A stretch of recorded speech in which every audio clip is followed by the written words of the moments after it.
It's called the Big One for a reason, and all the answers as to why are contained in the name of the race alone. It's been supported by Toyota for nearly 3 decades. At 1,000 kilometers, it poses a proper test for both man and machine, further bolstered by the fact that it's contested in a desert. Welcome to the final installment of the 2021 Toyota Gazoo Racing SA1000 Desert Race. Proudly brought to you by Toyota Gazoo, Ford, Pirelli and Ural. This is part 2 of the South African Cross Country Series coverage of the famed desert race. Following last week's broadcast that covered the 100-kilometer Pirelli qualifying race, as well as the 2 loops on the Saturday that covered an additional 500 kilometers and made up race 1. But as the name suggests, the 1000 Desert Race is the only marathon event on the SACCS calendar, and it covers a total of 1,000 kilometers. So after qualifying and race 1, another race consisting of around 400 kilometers still remained. And after decades of hosting the race in neighboring country Botswana, the pandemic forced the event to find a new home for 2021. And what a home it turned out to be. The Northern Cape town of Uppington and its people really stepped up to the plate as they welcomed the SACCS circus with open arms. Add to that the hundreds of kilometers of sandy desert roads and other challenging off-road tracks in close proximity to the town, and it became very clear that the area would be perfect for hosting an event of this nature. And real cross-country racing is exactly what we had so far. Here's a quick recap of what has transpired over the first 2 days of the race and what the situation was in the various classes and categories going into the final day. In the hotly contested Class G of the special vehicle category, it was Theo Erasmus who raced into a fairly comfortable lead of around 5 minutes over the Lani brothers, and Dean Bradbury also still within striking distance in 3rd place. The usual suspects found the going tough in Class A, with several crews running into trouble and failing to find the finish line on race 1. Category stalwart John Thompson did finish, somewhat off the pace but still in 3rd position, behind the striking red striker of Clint Gibson, who finished race 1 in 2nd position. But there was no doubt as to who the leader was. A full house of pole positions and race wins for the big dog, Lance Trethewey, so far in 2021. Could he keep it up on the final day though? The first part of the desert saw a full-on war between the various crews in the various classes of the production car category. In Class T for South African spec buckies, it was advantage to Johan Horn and stand-in co-driver Leander Pienaar in the Malala Toyota Hilux, who were chased by a whole pack of NWM Fords, including the one driven by father and son Malcolm and Frans Koch, Bernard Johnston and Jan Harm Hugo, and the current 4th-placed Ranger in the hands of Vos Prinsloo and Andre Vermeulen. It was a Ford and Toyota sandwich, with the 4x4 Mega World Hilux of Dylan Fenter rounding out the top 5. And how's this for a battle at the front of the field for Class FIA and overall desert race honours? This is where you will find the various Dakar spec machines driven by some of the best drivers the country has to offer. It's also home to the age-old rivalry between manufacturers Ford and Toyota, whilst a few more teams in the form of Redline Motorsport VK56s and the Century Racing CR6s recently joined in on the action. Race 1 saw a tough battle between most of the usual suspects, with Toyota's Shamir Variawa and Janelle de Villiers, and Ford's Lance Woolridge all occupying spots inside the top 5. But the battle at the very top was one to behold indeed. Only 22 seconds separated the brand new turbo-powered Toyota Hilux in the hands of defending champions Henk Latergan and Brett Cummings, and the monstrous Century Racing CR6 of hard-charging Brian Baragwanath and Leonard Kramer, and that after more than 500 kilometers of racing. A quick glimpse of the official standings after race 1, with 1 full day to go at the 2021 Toyota Gazoo Racing SA1000 Desert Race here in Uppington. Theo Erasmus had some breathing space in Class G ahead of the Lanis and Bradbury, whilst we've all become so used to seeing the name of Trethewey at the top of Class A standings. He was followed by Gibson and Thompson. Horton had control of Class T by nearly 11 minutes from the chasing pack of Fords, whilst Latergan's lead at the very front of the race was a mere 22 seconds over Baragwanath, with de Villiers, Woolridge and Variawa all involved in their own private battle for the final podium spot. All of that, and we still had half a race to go. And that was it, the start of the final day of the 2021 Toyota 1000 Desert Race at its new home here in Uppington. The first car was waved off from the ceremonial start at the Uppington Showgrounds at 7:45 on the Sunday, with the actual start just minutes later and a few hundred meters further down the road. As with any cross-country race, each car would start exactly 2 minutes after the car in front, so getting close to his dust is a good thing, as it means you're closing up on the gap, but also means that the dust will then slow you down. No one said that cross-country racing was going to be easy. But when you look at these two guys, they sometimes do manage to make it look easy. Defending South African champions Henk Ladergan and Brett Cummings were the first ones to take on the fresh tracks to the south of the mighty Orange River in the new Turbo Toyota Gazoo Racing SA Hilux. First on the road means no dust, which is good, but it also means no tracks to follow, which we know is even harder, so the champions were in for a tough start to their day. This would have played into the hands of the hard-charging Brian Baragwanath and Leonard Kramer. The Century Racing CR6 crew would have had a little dust, but at the same time, at least one set of tracks to follow. And remember, the gap between the two leaders was only 22 seconds at the start of the day, so all of this only served to lay the foundations for the epic battle that was to come. The battle between Ladergan and Baragwanath might have been the one for the overall lead of the race, but there were several more equally intense battles further down the field, like the one for third place between Janelle de Villiers and Dennis Murphy in the second Toyota Gazoo Racing SA Hilux, the Ford Castrol Cross Country Racing Ranger of Lance Woolridge and Alvin Vonk, and the Hilux of former Desert Race winner Chris Visser, now with Albertus Venter in the hot seat, and another factory Hilux driven by Shamir Varioa and Donnie Stassen. As the split times throughout the first loop came available, it was clear that this was one intense battle, especially between de Villiers and Woolridge, with Visser and Varioa in hot pursuit.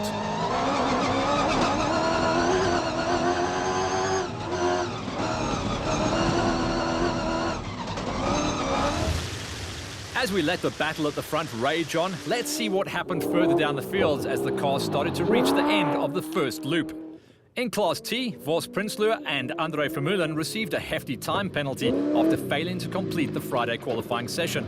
But the NWM Ranger was making up time and closing in on the similar car of current third place Bernard Johnston and Jan Harm Hugo, who were doing a fine job of taming the desert. The fight for Class T honours was between Malcolm and Frans Koch in yet another NWM Ford Ranger and the Mullalon Toyota Hilux of Johan Horn and Leander Pienaar. The gap at the start of the day was 10 minutes and 53 seconds in Horn's favour, with Koch having every intention to close that gap down.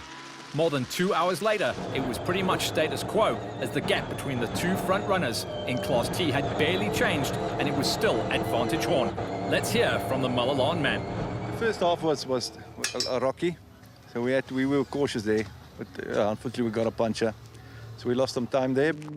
In the very popular Class G for more affordable side-by-side vehicles, overnight race leaders Theo Erasmus and Edward Odendahl started with a lead of around 5 minutes over the Lani brothers. But it all went wrong for Erasmus early in Loop 2 when his Can-Am developed a clutch problem, leaving him with a slow top speed of only 60 kilometers an hour. As a result, he was forced to relinquish his lead to the Lanis after the first few minutes. Dean Bradbury now also had Erasmus in his sights and managed to overtake him for second spot at around the 100-kilometer marker. But for now, it was advantage to the Lani brothers. And here's Aladis at the halfway mark on Sunday. Feeling great, feeling good. Getting my brother struggling with his arms, but everything's going well. We're going to push through and see how fast we can go. Ever wondered what it looks like when more than 600 horsepower meets the Kalahari sand? Well, something like this, and that only from the two rear wheels that drive these monsters. It's spectacular stuff indeed. And after not completing the race from the day before, defending Class A champs Tim Howes and Gary Campbell were happy to be back in the race for Sunday, whilst lady racer Sandra Labiskakny-Jonk and husband Jaco weren't so lucky. They were forced to retire their Tuscany racing order early on in Sunday's loop, thanks to a broken CV joint. It's a dangerous game to make any predictions in this sport, but for now, the top three in Class A look pretty sorted. John Thompson and Marisa Matten were steady as ever and steered their Zarco Challenger clear of most trouble at this point in the race to hang on to third. Gibson, on the other hand, had every intention to try and close the gap to the race leaders, Trethuri and Rutz. And at times throughout the first loop, the gap between the top two got somewhat closer thanks to a number of issues that slowed the King Price Extreme Bat Venom down a touch. But by the time they reached the DSP for a well-earned break, Trethuri still held the upper hand. With a lead of nearly 7 minutes, it was an eventful morning for the big dog. That's my own fault. I was running about 200 millimeter off the line. We came down a long downhill in fifth gear, and the car ran a little bit to the right, and there was the only rock like that. And I was off, it was my fault, I was off the line. So that's where it comes from. No, well, we jumped out to change the back, and then we were going, and then the front started going flat. So I said, Adrian, let's get out. So we got out again, and then the spare wheel was flat on the back of the car. So we've done the last 25 Ks with a flat front wheel. But who was leading the overall race? Well, as predicted, the final few kilometers of the day turned into a proper fight between Henk Lategan in the new Toyota Hilux and the Century Racing CR6 of Brian Baragwanath. Lategan is a champion for a reason, but on this morning he had no answer to Baragwanath, who made the most and returned to the DSP as the new race leader. Behind them, Woolridge also managed to work his way past de Villiers for third, with Visser and Varioa occupying fifth and sixth respectively. But let's hear from the guys at the top of the standings. But I think we were being very cautious not to get any punches, because we knew that that's where we're going to lose the time. I mean, Brian's car has those massive tires, so punches aren't a big problem for them. But then we ended up getting a puncher. We also had to stop for a gate to open a gate, so we lost a bit of time there. Yeah, we're still treadling carefully on the rocks not to get punctures, so we can't be negligent. But the new Toyota is fast. It is definitely fast. The advantage we used to have on the straights doesn't look like it's there anymore. It's a very fast car. All of that, and we still had another 200 kilometers before the fat lady was gonna sing anything to announce the completion of the 2021 Toyota Gazoo Racing SA1000 Desert Race. Who will be victorious in the battle between Lategan and Baragwanath? Join us after the break to see how it all panned out. These are the showgrounds of the Kalahari capital town of Uppington, and for 2021 it was also the new home of the Toyota Gazoo Racing SA1000 Desert Race, one of the most famous motor races on the African continent. As far as the racing is concerned, it had produced a cracker up to this point, with everything coming down to the last loop and 200 kilometers of racing remaining, with the result in all or most classes still hanging in the balance. The event has been described as the jewel crown of the championship. So before we get to the final bit of action, let's take a quick look into what it is that makes the desert race so special. There are a number of reasons, such as the fact that it managed to retain its primary sponsor for more than 2 decades. Toyota is a major role player in the sport as a whole, but also supports the flagship event of the series to gain additional marketing and public relations opportunities, something that every person in the sport is very thankful for. The second is right there in the name, 1,000 kilometers. It may not sound like much, but 1,000 kilometers of any piece of road that is not made for a standard car is a long way. 1,000 kilometers on thick sand tweespoor paikies in the Kalahari Desert is even longer. Add to that the fact that you're sitting in a very loud and uncomfortable racing car that in some cases doesn't even have a windscreen, and 1,000 kilometers becomes even longer. And finally, add 40 more crazy crews who are all there with one goal in mind, and that is to beat you and go faster than you, and you can begin to form a picture of the challenge that is the desert race. Over the years, the desert has provided a spectacle to thousands and thousands of spectators who took the yearly pilgrimage to wherever in Botswana the race was hosted. This provided a unique atmosphere for spectators and competing teams alike, adding to the mystery of the desert race. For obvious reasons, the 2021 edition did not allow any official spectators into the designated service park, as this area was strictly controlled to follow government and Motorsport South Africa COVID-19 protocols and regulations. But the accessibility of Uppington proved that it can be a very popular destination for off-road racing fans from all over Southern Africa in the future. And finally, the people. For decades, our neighbors in Botswana welcomed the desert race with open arms and went out of their way to make it a success each year, which is exactly what the friendly people of Uppington did in 2021. They opened their doors and provided access to whatever was needed in town. They unlocked their gates and provided their farms and the roads on them to the north and south of the mighty Orange River. And they provided the eye in the sky to keep an eye on the proceedings down below. And finally, because of a combination of all of the above, it's the race that every driver wants to win the most. So let's start by answering some of these questions then. Remember, all 40 crews can't be in Dakar specification big V8 engine-powered class specials, but irrespective of the class or type of car you're competing in, the challenge of the desert remains the same. In Class P of the special vehicle category, local driver Willem de Tooy and Navvy Victor Fincham managed to repair the mechanical issues that prevented them from finishing the Saturday's part of the event, but they bounced back to claim victory in Race 2, beating rivals Daniel Retief and Peter Carsten by a comfortable margin on the Sunday. 1,000 kilometers in very tough, sandy and rocky conditions proved to be a touch too much for the somewhat smaller chassis and wheels of the Class G side-by-side vehicles. The attrition rate was high. We'd already lost a few top runners on the Saturday and a few more during the Sunday's first loop, so as the race started to near its end, it was now a matter of survival. These were the unlucky ones to not make it to the end of the 1000 desert race. Former Navvy turned driver Jeff Minott, championship leader Nico Durant, whose title aspirations took a knock as he was forced to call it a day, and the early race leader Theo Erasmus, who suffered the same fate when a mechanical issue ended their race. And of course the pre-race favourites, former champions the Mostert brothers, who also had a sad story to tell. This meant that the young Rutherford brothers, Kent and Justin, bounced back from the earlier setback to complete race 2, as well as the overall race in a fine third position. Podium positions on the desert race are hard to come by, and these two youngsters will remember this one for some time to come. The fight for the Class G win was a straight two-horse race between Dean Bradbury and Timmy Burtis and the Lonnie brothers, Cecil and Aladis.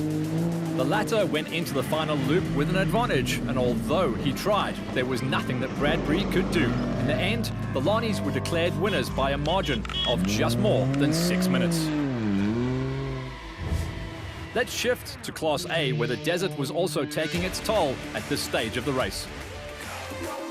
We've already lost a number of top competitors early on, and the carnage continued on the Sunday. There was never any real doubt that John Thompson would stand on the podium, the third step to be exact. He made this position his own on Saturday already and did exactly what he had to do in order to maintain it on the Sunday. So it was up to Clint Gibson to take the fight to Lance Trethewey, and on the Sunday of the event, that's exactly what he did. Gibson started the day with a deficit of around 9 minutes, but for once the big dog and his King Price Extreme bat did not have it all his own way during the final loop of race 2 on the Sunday. So it was Gibson and Navvy, Alaric Smith, who won the second race by 1 minute and 20 seconds from Trethewey and Roots. And there it is, a 1 minute and 19 second race 2 victory for Gibson over Trethewey, with Thompson rounding out the podium in Class A. Class P on the day belonged to the local driver Willem de Tooy, whilst the Lonnie brothers were victorious in Class G over Bradbury and the young Rutherford brothers. But the overall winners of the desert race are determined by adding race 2 to both the times set in race 1 and qualifying.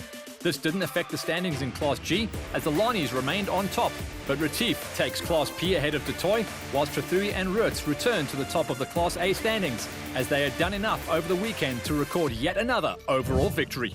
And this is what the sweet taste of the winner's bubbly tastes like for the respective victors in the special vehicle category after a grueling 1,000 kilometers of racing. Here's Class G winner Cecil Lonnie to tell us his story.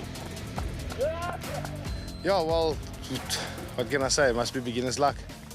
He's certainly no beginner, but big dog Lance Trethewey nearly used up all his luck on his way to taking yet another victory. And yeah, we made hard work of this one. So we Oddly enough, don't practice tyre changes, but we did enough tyre changes this race for the rest of the year.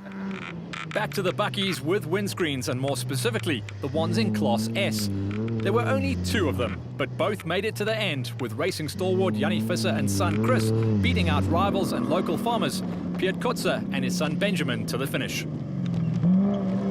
So let's turn it up a notch now to the guys in Class T, which up to this late point of the race belonged to Malalan Toyota's Johan Horn and Leander Pienaar. But unfortunately for the class leaders, their trusty old Hilux, nicknamed Gif Pale, ground to a halt with the end almost in sight, leaving the door open. And that's all the Freiburg father and son pairing of Malcolm and Frans Koch needed. Koch drove a great race with very little issues and was happy to claim his maiden desert race win after more than 12 and a half hours in the saddle of the NWM Ford Ranger. Vos Prinsloo and Andre Vermeulen fought back hard to take second place in race 2 ahead of the similar NWM Ranger of Bernard Johnston. Christo Rose, in yet another Ford Ranger, took 4th in his first desert race since swapping his side-by-side for a Class T Bucky ahead of the 4x4 Mega World ARB Toyota Hilux, piloted by young Dylan Fenter and Vince Van Alleman. And now, for the grand finale, the dice for FIA and overall desert race honours. After enduring 3 tough races in the desert, older brother Jason Fenter recorded a 10th place finish in race 2 in the second 4x4 Mega World Hilux, and a few minutes back from Toyota Gazoo Racing SA driver Guy Bottrell, who completed his first ever desert race despite suffering more than his fair share of flat tyres over the weekend. Ahead of Bottrell, Redline Motorsports' Eben Besson was involved in a tough tussle with teammate Ernst Roberts, not only for a position on the desert race, but also for a win in the race within a race, the Road to Dakar. Remember, the winner of this section gets a free entry into the world's toughest race, along with a few €1,000 of cash, so they had everything to play for. Roberts had it under control for most of the race, but just 38 kilometers from the end, a rear drive shaft broke. They plummeted down the leaderboard and saw their Dakar hopes disappear, whilst Besson, on the other hand, drove superbly in only his 3rd ever race at this level to finish the day on 8th and win the Road to Dakar Challenge. He was pumped. We didn't suspect that. That's coming from, just coming from above, and we're so fortunate for that. Class FIA is a competitive place, as Zimbabwean Conrad Rautenbach will be able to testify after bringing yet another Redline VK56 machine home in a very respectable 7th place on the day, around a minute off the Toyota Gazoo Racing SA Hilux of Shamir Variawa and Donnie Stassen, who went 6th fastest on the Sunday.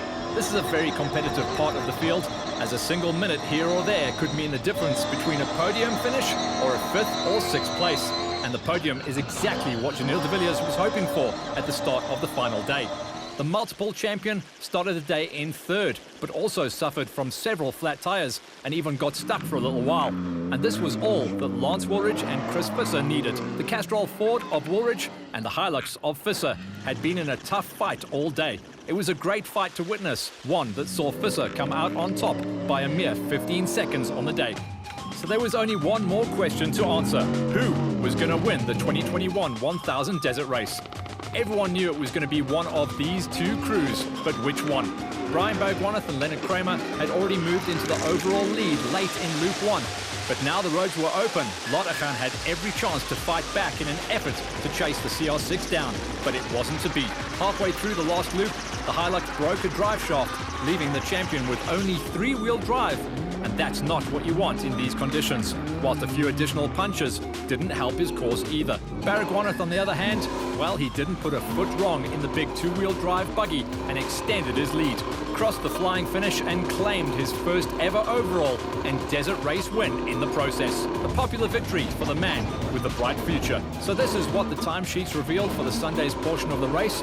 Koch took the Class Ts on the day ahead of Vos Prinsloo and Bernard Johnston, whilst Bergwanath drove to an emphatic victory ahead of Lottachan, Visser and Woolridge. But when all the times were added, there was a somewhat familiar feel to the final and overall classifications. In Class T, the Kochs remain at the top, but it's Johnston who grabs 2nd overall from Prinsloo.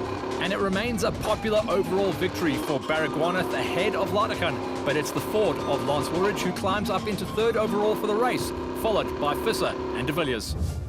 The sweet taste of success for the cross-country warriors who managed to survive the 1,000 kilometers of Kalahari Desert. This is what first-time Class T winner Malcolm Koch had to say.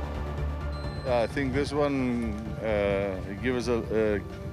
gave us a lot of points now for this finish, first in class. So I think it will help for the season coming.